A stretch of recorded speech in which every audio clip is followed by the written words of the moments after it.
నాలుగో అంశం, మేము జాబ్ క్యాలెండర్ ఇస్తామని చెప్పారు. అన్ని పత్రికల్లో ఫుల్ పేజ్ యాడ్లు ఇచ్చారు. ఒక సంవత్సరంలో 2 లక్షల ఉద్యోగాలు నింపుతామని, ఏడాదిలోగా 2 లక్షల ఉద్యోగాలు నింపే బాధ్యత మాదని, 6 గ్యారంటీల్లో భాగమని ప్రమాణాలు చేశారు. ఇద్దరు సంతకం పెట్టారు, ఆనాటి పిసిసి అధ్యక్షుడు అదేవిధంగా ఆనాటి శాసనసభాపక్ష నాయకుడు. ఇద్దరు సంతకాలు పెట్టి ప్రజల్ని నమ్మించారు. బాండ్ పేపర్లు రాసిచ్చారు. అన్ని పత్రికల్లో ఫుల్ పేజ్ యాడ్లు ఇచ్చారు. ఇది చూడండి అడ్వర్టైజ్మెంట్. ఒక్కొక్క పత్రికలో ఫుల్ పేజ్ యాడ్లు ఇచ్చారు.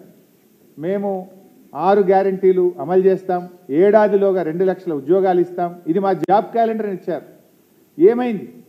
ఎన్నికల ముందు జాబ్ క్యాలెండర్ ఇచ్చిన మీరు ఇవాళ అధికారంలోకి వచ్చిన తర్వాత 6 నెలలైనా జాబ్ క్యాలెండర్ ఎందుకు విడుదల చేయలేదు అని నేను నిరుద్యోగ యువకుల పక్షాన్ని అడుగుతా ఉన్నా. ఆనాటి మీ ఉపన్యాసాలు ఏమైనాయి? ఎందుకు జాబ్ క్యాలెండర్ ఇవ్వడం లేదు? మీరు ఏడాదిలోగా 2 లక్షల ఉద్యోగాలు ఇస్తామన్నారు, ఇప్పటికే 6 నెలలు అయింది. ఏవి మరి 6 నెలల్లో ఒక్క నోటిఫికేషన్ ఇచ్చారా? ఏవి మీ 2 లక్షల ఉద్యోగాలకు మీ ప్రణాళిక ఏది? మీ జాబ్ క్యాలెండర్ ఏది? అంటే ఆనాడు ప్రతిపక్షంలో మాటలు కోటలు దాటినాయి, నేడు అధికారంలోకి వచ్చినాక మీ చేతలు గడప దాటిన పరిస్థితి.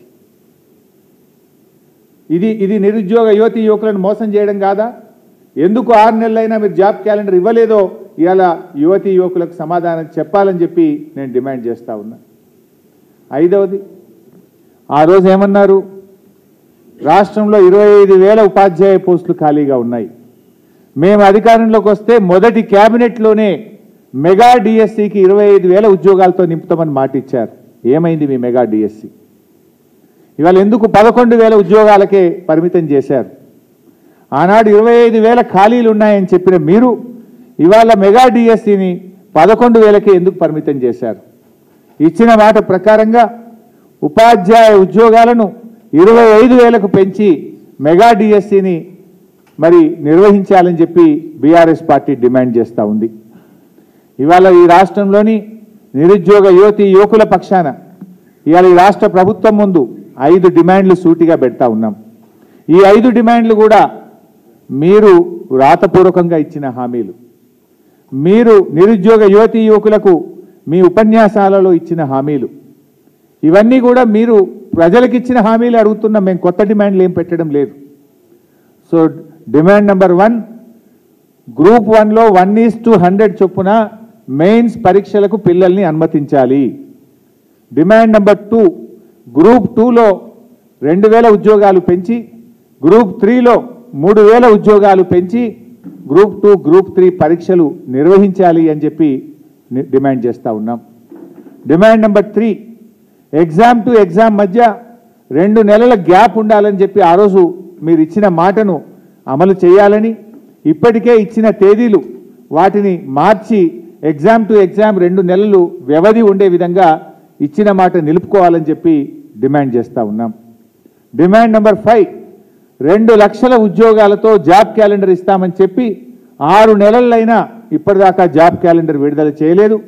ఏడాదిలోగా 2 లక్షల ఉద్యోగాలు నింపుతామన్నారు. ఆ 2 లక్షల ఉద్యోగాలు వచ్చే 6 నెలల్లో ఎలా నింపబోతున్నారు?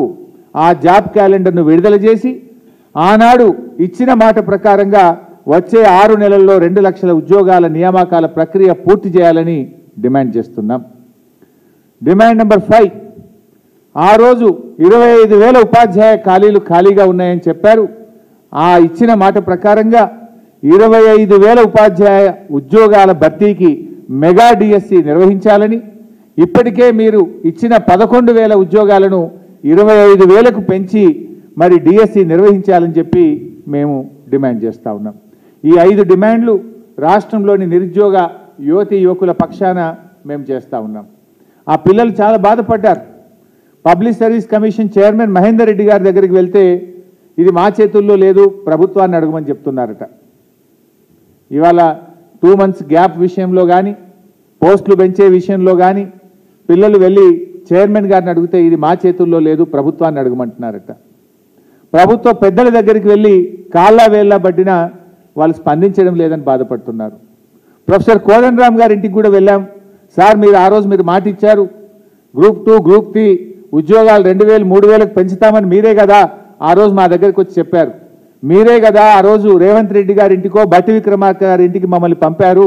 మళ్ళీ ఇవాళ మీరే బాధ్యత తీసుకొని మాకు ఆ ఉద్యోగాలు ఇప్పియాలని కోదండరామ్ గారి దగ్గరికి వెళ్తే మాకు స్పందన దొరకడం లేదని ఆ పిల్లలు వాపోతా ఉన్నారు. అందువల్ల నేను కోదండరామ్ సార్ని కూడా కోరుతా ఉన్నా, ఆ రోజు మీరు నిరుద్యోగ యువతి యువకులకు ఎన్నో ఆశలు కల్పించారు.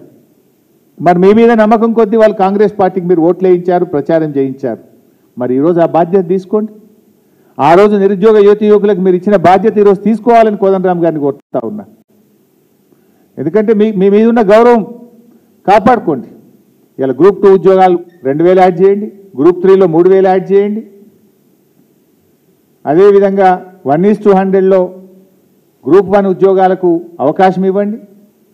మీరు చెప్పారని పిల్లలు చెప్తున్నారు, అది స్టాట్యూటరీ బాడీ అవకాశం లేదని మీరు చెప్తున్నారు. మరి ఆ రోజు మీకు తెలియదు అది స్టాట్యూటరీ బాడీ అని?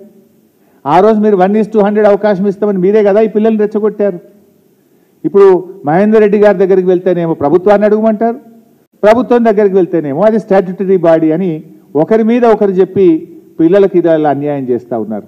దీని మీద తక్షణమే స్పందించాలని, ఈ 5 డిమాండ్లను మీరు వెంటనే ఆమోదించి ఈ రాష్ట్రంలోని నిరుద్యోగ యువతి యువకులకు మేలు చేయాలని, ఇచ్చిన హామీ నిలబెట్టుకోవాలని బీఆర్ఎస్ పార్టీ డిమాండ్ చేస్తుంది.